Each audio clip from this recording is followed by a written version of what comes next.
Greetings, this is Rabbi Aaron Box from Temple Beth Shalom in Ocala, Florida, back with my podcast. Like many people in the Jewish world, Jewish professionals and otherwise, I have been struggling over the last, recently the last few weeks, but really since October 7th, 2023, and really for many, many years before that, I've been struggling with the absolute double standard that exists in Israel. Let me give a little bit of explanation for that.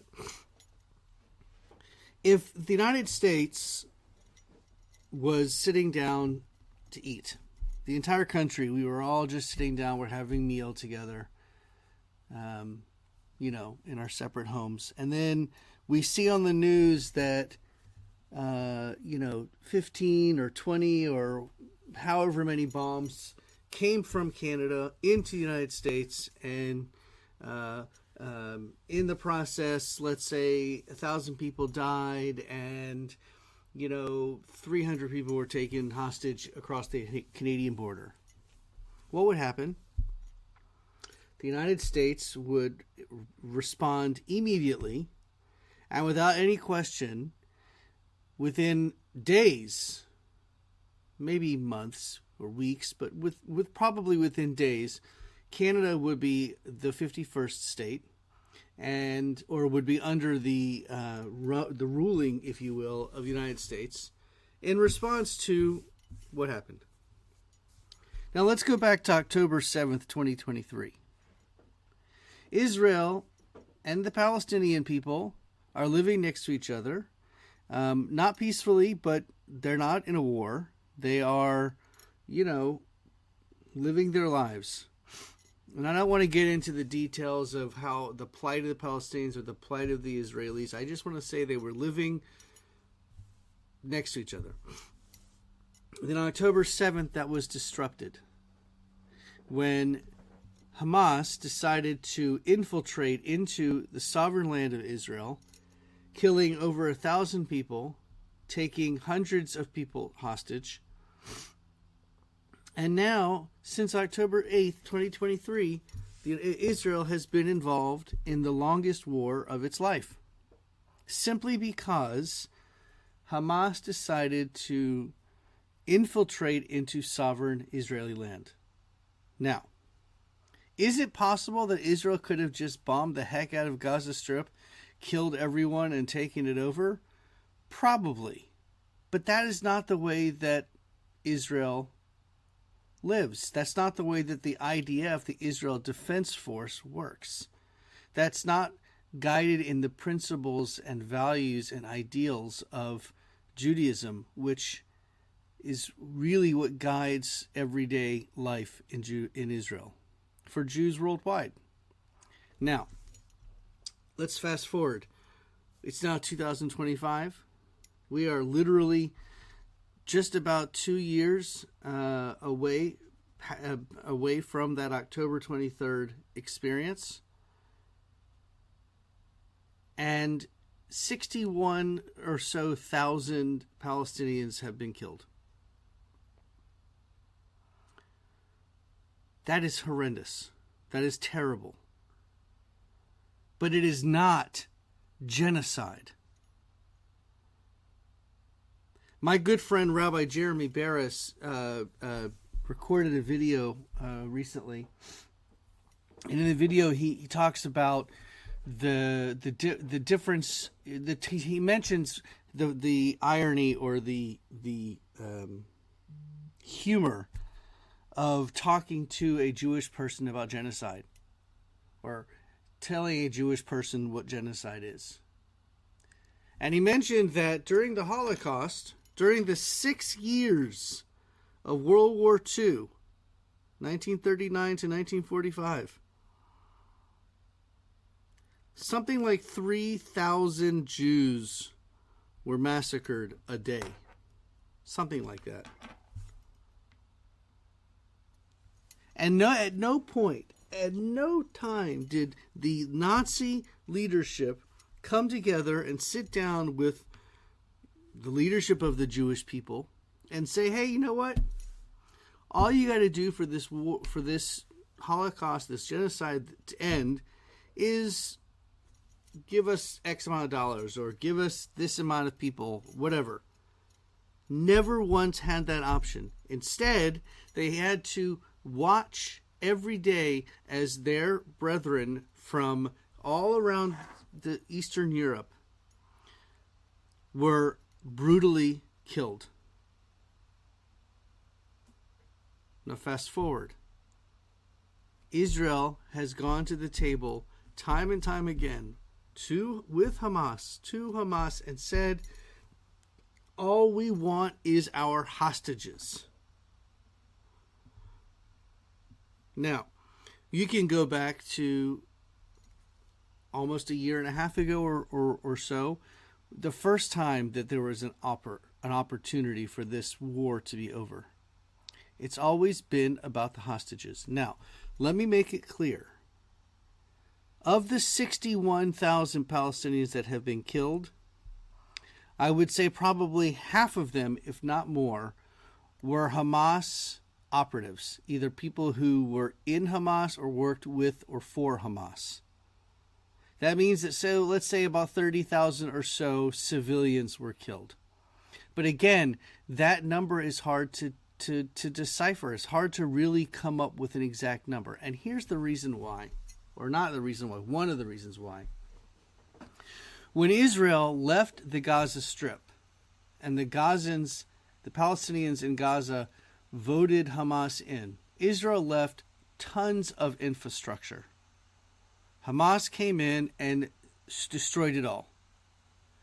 In their charter, Hamas specifically calls for the annihilation and destruction of all Jews.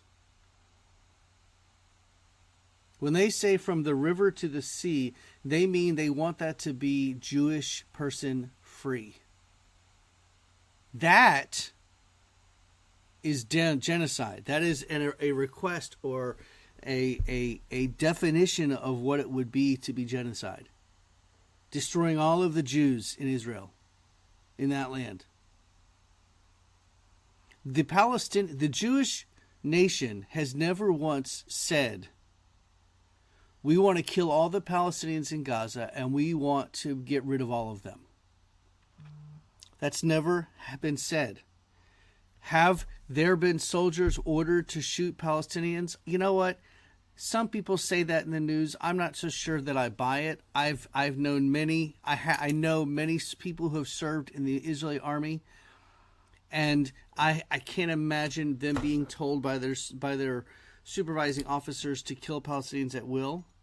Are there some Israeli soldiers that would do that? Sure, because human beings are human beings. There's bad people all over the place. People make bad choices sometimes. Bad decisions. That doesn't make them bad people necessarily. But there are some bad people out there, sure. But that doesn't mean that Israel is committing genocide, because they are not doing what they're doing with the intent to destroy all of the Palestinians in Gaza. That's not their intent. Their intent is to create a boundary that allows for Israelis to live in securely within their own borders. Golda Meir said it brilliantly. She said, if the Arabs lay down their weapons, there will be peace tomorrow. If the Israelis lay down their weapons, there'd be no Israel tomorrow. That says something, that this many years later we are still fighting against that same ideology. Hamas does not want Israelis or Jews to be there. So they're going to do everything they can to prevent that from happening. And you know what? Are there people in Gaza who are starving? Yes. It is terrible, terrible, terrible. I would never, ever, ever support that. But one quote that I have read from one of the humanitarian organizations that is quote unquote controlling the food that goes into Gaza. This says Hamas's goal is to get rid of the Gaza Humanitarian Foundation distributing food in Gaza. They want to be the only ones ensuring Gazans' survival and have been very successful in mounting a campaign portraying hunger everywhere.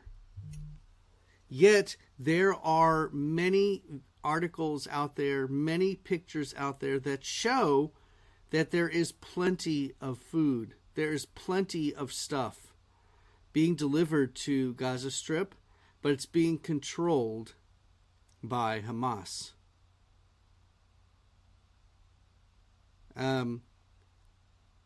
Here's another one.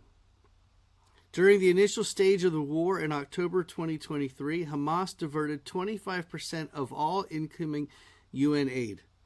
By early 2024, this quota was redistributed as follows: 7% to Hamas's Izz ad-Din al-Qassam brigades, 4% to Hamas's civil administration, and 4% to the group's political leadership.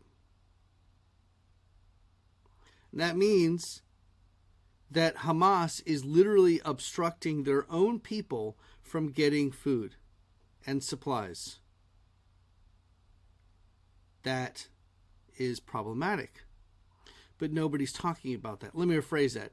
The people who want to just systematically blame Israel for everything that's going on over there, they don't want to talk about why the war began. They don't want to talk about how the war could have ended a year and a half or so ago.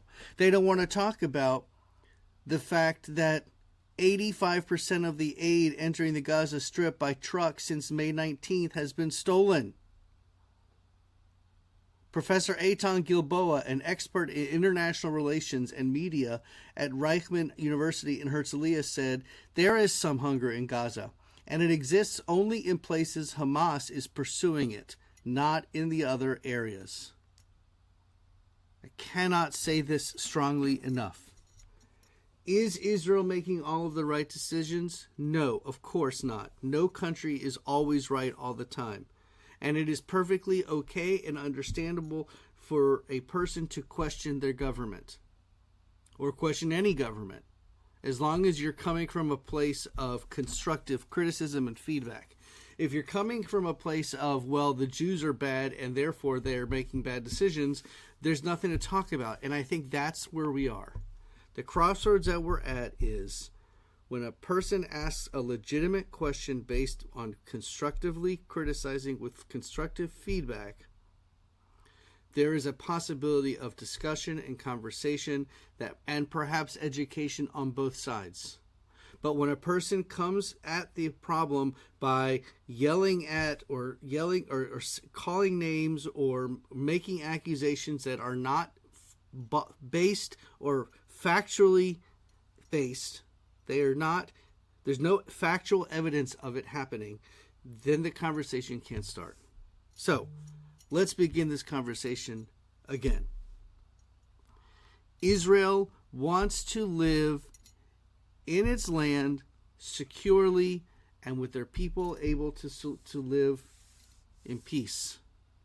Israelis want their neighbors in Gaza and the West Bank and in Jordan and in Egypt and so on and so forth to also live peacefully and securely.